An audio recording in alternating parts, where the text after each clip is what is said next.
Hello बच्चों, let's read this question. The question says make a frequency polygon for given frequency table. Class interval 0 to 5, 5 to 10, 10 to 15, 15 to 20, 20 to 25, 35 to 32, frequency 2, 3, 4, 1, 5, 3.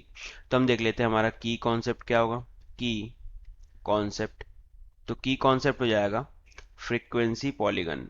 Frequency polygon, polygon.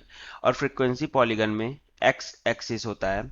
ये basically एक graph होता है जहां पर x axis होता है class mark, और Y axis represent करता है फ्रीक्वेंसी को. अब क्लास मार्क क्या होता है, देखो फ्रीक्वेंसी तो यहां दी हुई है, बट क्लास मार्क क्या होता है, तो क्लास मार्क का फॉर्मूला होता है, क्लास मार्क इसका फॉर्मूला होता है a plus B by two. A और बी क्या है वो देख लेते हैं. तो a से b एक इंटरवल होता है जहां पर ये हो गया हमारा क्लास इंटरवल. तो कोई भी एक इंटरवल है जहां पर ए और बी दिया ही होगा, तो वही हम लिख देंगे class mark a plus B by two. A को हम बोलेंगे लोअर लिमिट और बी को अपर लिमिट. जैसे 0 से 5 दिया है तो ए हो गया 0, बी हो गया 5. 5 से 10 में ए हो गया 5, बी हो गया 10. तो सिंपल है.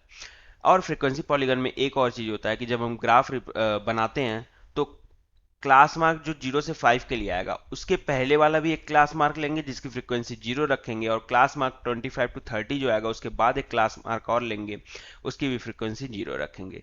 तो फिर हमारा कंप्लीट फ्रीक्वेंसी पॉलीगन बनेगा. तो हम एक ग्राफ टेबल बना लेते हैं क्लास मार्क और फ्रीक्वेंसी का. फ्रीक्वेंसी ये हो गया हमारा एक टेबल. अब यहाँ इस टेबल में स्टार्ट करते हैं हम. ये टेबल हो गया, तो इस टेबल में हम पहले देखेंगे कि 0 से 5 का क्लास मार्क क्या, a plus B by two यानी 2.5. तो ये हो गया 2.5, और 2.5 के लिए फ्रीक्वेंसी हमें दी हुई है 2, तो यहाँ हो गया 2.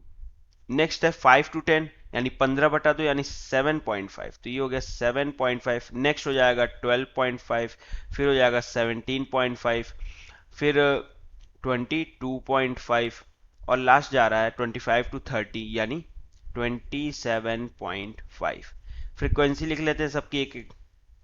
क्या है, 3, 4, 1, 5 और 3. तो 3, 4, 1, 5 और 3. अब हमने क्या बोला कि 2.5 के पहले वाला भी एक लिखना होगा. तो आप देखो 2.5, 7.5, 12.5 सब में गैप क्या है, 5 का गैप है. तो 2.5 के पहले क्या होगा, सिंपल क्या करेंगे, 2.5 माइनस 5 कर देंगे, यानी -2.5 जो होगा वो हो जाएगा इसके पहले वाला क्लास मार्क, और इसकी फ्रीक्वेंसी हमें लेनी है 0. सिमिलरली 27.5 के बाद वाला फ्रीक्वेंसी क्या हो जाएगा, +5 कर देंगे, यानी 7, 5, 12, 32.5, और इसकी फ्रीक्वेंसी ले लेंगे 0. बस अब इसको हमें ड्रॉ करना है, ये 2 है, इसको हमें ड्रॉ करना है और हमारी वैल्यू आ जाएगी, सॉरी हमारा फ्रीक्वेंसी पॉलीगन आ जाएगा. तो सबसे पहले एक्स और वाई एक्सिस ड्रॉ करते हैं. तो वो हो जाएगा कुछ ऐसा, जहां पर ये हो जाएगा हमारा एक्स एक्सिस और ये हो जाएगा वाई एक्सिस. एक्स एक्सिस पे होगा हमारा क्लास मार्क, और वाई एक्सिस पे रिप्रेजेंट करेंगे हम फ्रीक्वेंसी. ठीक है. अब कितने पॉइंट्स है क्लास मार्क के लिए, तो आप देखो -2.5, 1, 2, 3, 4, 5, 6, 7, 8 पॉइंट्स हैं टोटल. ठीक है. सब में गैप कितना है, 5 का गैप है. तो यहां पर हमें टोटल 8 पॉइंट्स डालने हैं. तो कर लेते हैं. यहां पर मान लो पहला 1 पॉइंट, फिर 2 पॉइंट, 3 पॉइंट, 4 पॉइंट, 5 पॉइंट, छठा पॉइंट, 7वां पॉइंट और 8वां पॉइंट. सारे पॉइंट्स को डिनोट कर देते. तो पहला होगा -2.5, फिर +2.5, फिर 7.5, फिर 12.5, फिर 17.5, 22.5, 27.5 और 32.5. अब फ्रीक्वेंसी हम देख लेते हैं, फ्रीक्वेंसी क्या है.